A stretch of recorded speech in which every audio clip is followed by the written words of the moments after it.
an examination of the foot and ankle joint. Start with the patient neutral standing position, so starting with inspection. So looking at the normal alignment, see if there's any asymmetry, how they're standing, how they're holding themselves, if it's in an antalgic manner. Particularly looking for the posterior aspects, we're looking to see the alignment of the Achilles, make sure it's not tilted in or out, if there's any external rotation of the feet. This lady's toes are both quite internally rotated. You can see there's not many toes we can see either side. Looking at the normal bulk of the calves, ensuring it's the same on both sides. There's no asymmetry as we're looking up to the at the level of the knee creases or the gluteal folds. You can also have a look and see if the patient's pronating on either side at all. You can usually assess this by seeing how many to compare like how many fingers we can place under each arch. You can have a look at the movement of the first MTP, so the hallux movement, see if there's any evidence of rigidity. Looking for any bruising, any obvious swelling, scars the patient may have on their feet. Following this, we'd like to assess their gait, so we're going to have a walk up and down, looking for normal alignment, any evidence of overpronation or falling arches as they're walking. And get you to have a sit back on the couch, and we'll move on to inspection here. Normally start with assessing the neurovascular status of both the feet. So we'll start by grossly checking sensation. Can you feel me touching you? Yeah. Is it the same on both sides? Feeling for the dorsalis pedis and posterior tibial pulses. And push up against me. And the power is grossly intact. Push down. Push down. Push up against me. Push up against me.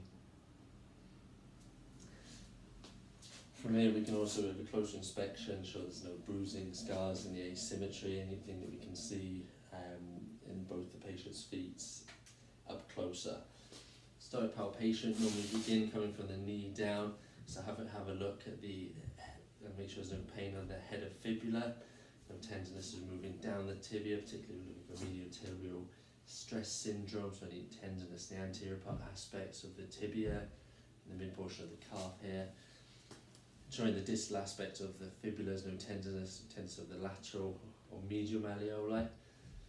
Have a feel over the deltoid ligament complex for any tenderness that we can feel, no swelling.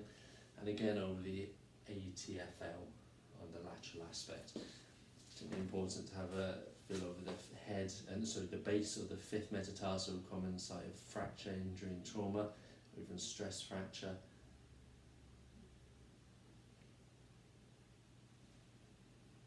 And similarly grossly over the forefoot to ensure there's no pain or tenderness in the other smaller bones of the foot. Looking at range of movements, get the patient to cut their leg up towards me, the foot up, back, and turn your foot inwards and outwards. Point your toes for me. Also as in plantar flexion with inversion, eversion. Again, turn your foot inwards towards me and out, and inversion and eversion. We then compare that to the contralateral side. I'll then perform the same movements, so feeling for a range of movement. If there's an end feel,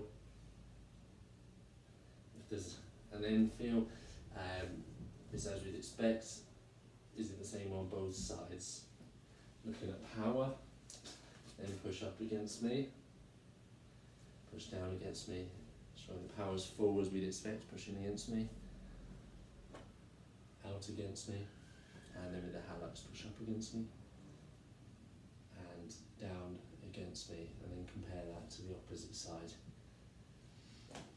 And to get the patient to have a face, and so if you roll over onto your front, and then we'll have a look from the posterior aspect. So again, we can look for the muscle bulk, lines of the creases, making sure there's no swelling, making sure that the Achilles bulk looks intact, the calf bulk looks intact, and then the Achilles also look intact, there's no gaps, swelling, thickening evident there. Palpates the calf muscle bulk, showing there's no pain or tenderness present. You can palpate the Achilles, ensuring that it's intact or it inserts onto the calcaneum. You can have a palpate over the calcaneum too and over the fat pad, common sources of injuries in athletes. Either side of the calcaneum, we can have a feel for the retrocalcaneal bursa, see if there's any tenderness when we're squeezing either side of the Achilles. Then get you to spin over onto your back and move on to special tests. So normally start with an anterior draw, so supporting the lower limb and providing an anterior draw, assessing the ligaments, particularly in the anterior complex, the foot, to see if there's any evidence of laxity or increased movement, and compare onto the opposite side. Talar tilt test, in moving the foot in a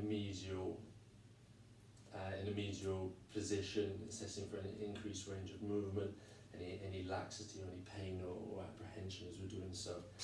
And we're looking for syndesmotic injuries, almost squeeze, medial lateral, moving up the calf complex, looking for particularly any pain that's brought on, indicative of a high ankle sprain or a syndesmotic injury. Get you to have a roll onto your front for me, please. Our special test. We'll have a look and we'll do the Thomas's test, so calf squeeze, just assessing the integrity of the Achilles on both sides, looking for any evidence of Achilles rupture. Spin back round for me. Finally, if we're considering things like Morton's neuroma, you can always have a squeeze on the distal aspect of the forefoot metatarsals, just looking for any pain or sensory changes, particularly in the second or third web spaces. Get the patient to have a stand up now, look at functional assessment. You can consider looking at the patient's footwear, if they wear any insoles or orthotics, if there's any abnormal wear on either side of the shoes, if they have an abnormal arch support, so we may well be able to see there. And a functional assessment often would normally comprise, you can get the patient to spread your widen your leg stance and a double leg squat